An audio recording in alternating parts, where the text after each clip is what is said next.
Hi అండి, అందరూ ఎలా ఉన్నారు? నేను చాలా బాగున్నాను. మరి ఈరోజు మా ఇంటి రెసిపీ వచ్చేసి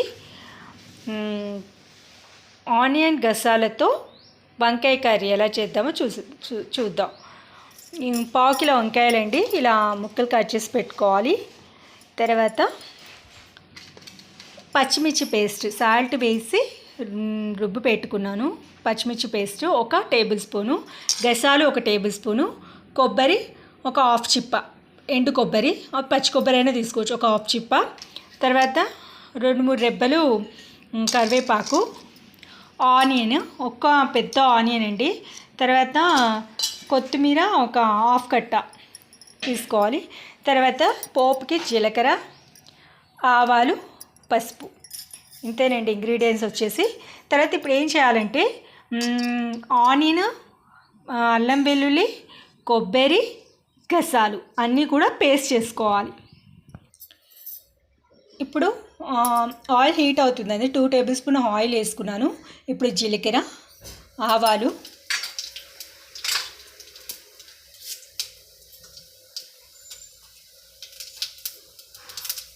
కరివేపాకు, కాస్త పసుపు, 1 హాఫ్ స్పూన్ పసుపు.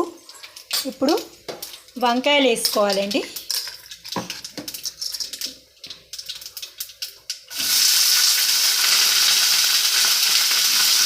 వంకాయలు వేసి ఆయిల్ బాగా మగ్గించాలి. మనం ఇందాక పేస్ట్ వేసుకోవాలన్నాను కదా, గసాలు, కొబ్బరి, ఆనియన్, పచ్చిమిర్చి, అల్లం వెల్లుల్లి 1 స్పూన్ అండి. అది మెత్తగా కొంచెం వాటర్ పోసి ఇలా మెత్తగా గ్రైండ్ చేసుకుని పెట్టుకున్నాను. తర్వాత ఈ వంకాయలు బాగా ఆయిల్లో మగ్గించాలి.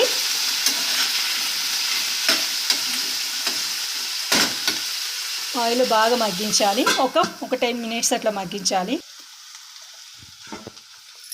ఓకే అండి, వంకాయలు మగ్గాయి. ఇప్పుడు ఆ పేస్ట్ అంతా కూడా అందులో యాడ్ చేసుకోవాలి.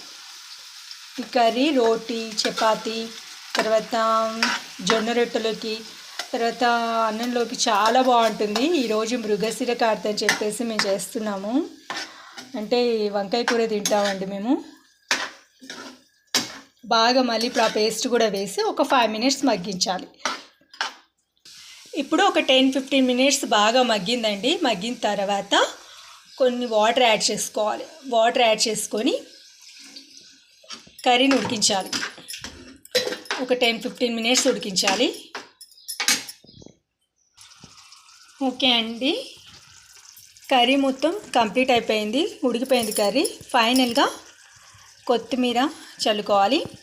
కొబ్బరి, ఆనియన్, గసాల వంకాయ కర్రీ రెడీ. మరి మీరు కూడా డెఫినెట్గా ట్రై చేసి ఎలా ఉందో కామెంట్ బాక్స్లో కామెంట్ చేయండి. ఓకేనా ఫ్రెండ్స్, బాయ్. మా ఇంటి స్టైల్ మరిన్ని రెసిపీస్ కోసం నా ఛానల్ని సబ్స్క్రైబ్ చేసుకోండి. ఉంటాను.